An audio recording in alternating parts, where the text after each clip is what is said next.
Recap in minutes. In today's video, we are going to enjoy a 2007 war drama movie called Battle for Haditha. There will be spoilers ahead, chill out and enjoy. The film opens with several Marines talking about their feelings after being in Iran. They have been here for a long time and they do the same patrols every day, but they do not know why they are there. All they want to do now is to get back to their homes without getting killed. Then, a text tells us that in Haditha, Iraq, a bomb was planted on the roadside that killed one Marine and injured two others. That day, Marines killed 24 Iraqi men, women, and children. Then, vehicles with Marines inside are going on their regular patrol. They listened to heavy metal music and made jokes, which means that they are not taking this seriously. They get out of their cars in a parking lot and keep joking around. Then, in Haditha, a man named Ahmad is walking in the local streets when he sees a dead body surrounded by many other people. He runs back home and tells his wife about what he saw. It is clear that the state of Haditha is very bad and unsafe. On the TV, he sees that an American general is pinning Iraqi people to be the bad guys as he claims that America is not afraid of thugs. Ahmad is a disgruntled Iraqi army vet, but he is now unemployed. He does not like the foreign Al-Qaeda jihadists, which is why he is willing to plant a command detonated ID for money. He is assisted by a younger man who is just as immature as the Marines. Together, they goes and met the people who have the bomb. They explain to Ahmad how he is supposed to plant the bomb. They give him a phone and tell him to dial a specific number to detonate the bomb when the Humvee is close to it. They gave him $500 and promise to give 500 more once everything is successful. When reaching a point where they are checking vehicles, Ahmad tells the amateur kid, Jafar, to keep calm and that they won't find the bomb. When the Marines are done checking two local women and their driver, they tell Ahmad and Jafar to step out of their car. Ultimately, the Marines clears both of them to go, and they successfully go away with the bomb. Then, we see a local and typical Iraqi family. A woman named Hiba is a part of the family. She is pregnant and in love with a man named Rashid.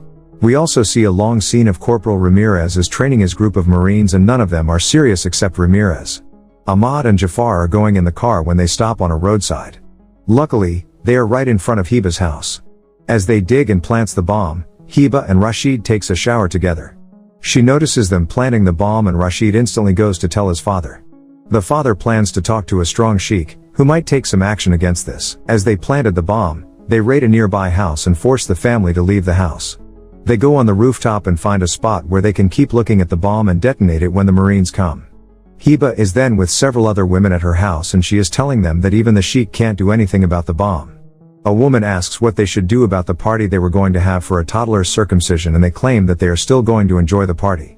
The Marines raid a place looking for bombs and they find a man who confirms that they are doing nothing because the ones supplying the bombs beat him up. He shows pictures of himself. The Marines leaves, as Hiba and all the other women enjoy the party. The party is a good taste of Iraqi culture, but there is a heavy layer of dread.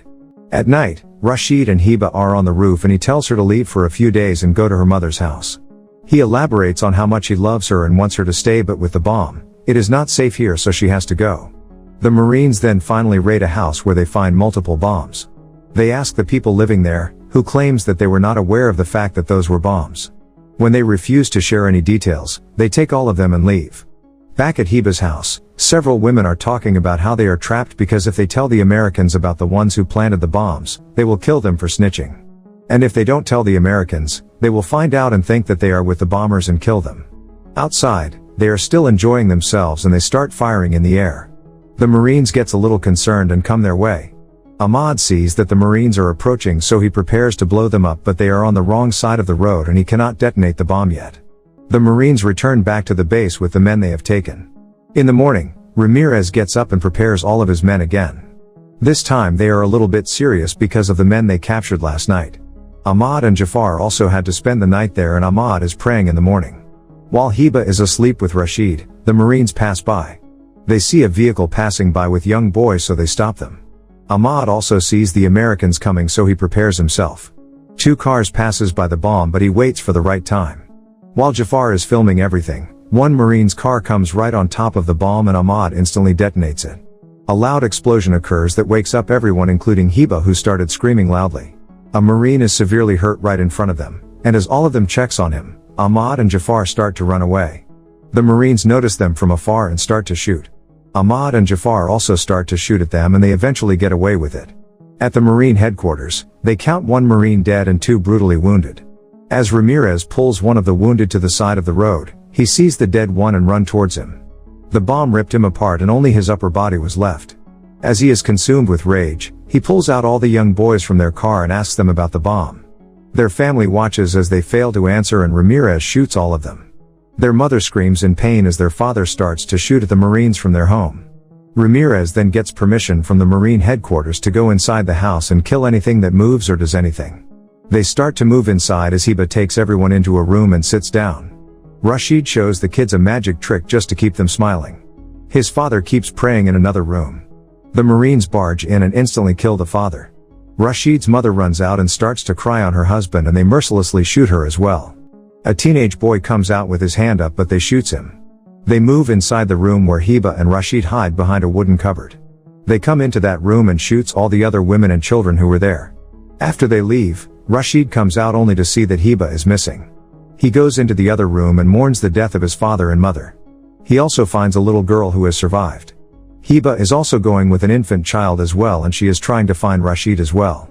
A helicopter comes and takes away the injured Marines while thinking that Iraqi people are terrorists, while ignoring what they are doing.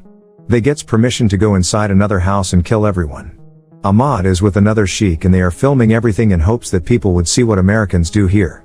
A man tells his mother and his children that Americans will do nothing and they are here only to check the house. When the man opens the doors, the Marine shoots him and kill his mother and children as well without giving another thought to what they are doing. Ahmad witnesses all of this and claims that he thought they would fire in the air and take the local people hostage. The sheik tells him to calm down because he showed everyone what the Americans are doing. If the video saves Iraq from the Americans, then what they just witnessed was a small price to pay for salvation. The sheik also gives him the rest of the money. Instead of killing, they take some of them hostage, because they think that they saw the bombers from their house and they know who they were. They takes all of them away while Rashid comes out of his house. He runs away while screaming for Heba and they shoot him as well. He falls down as the Marines look at him and laughs, thinking that it was an accomplishment. Heba finds a wounded girl and tends to her wounds while the Marines searches another house. They find no one but they find the spot where Ahmad was staying. Heba then runs out and sees that Rashid is dead. She runs towards him and at first, she is in denial, unable to grasp the fact that her lover is dead.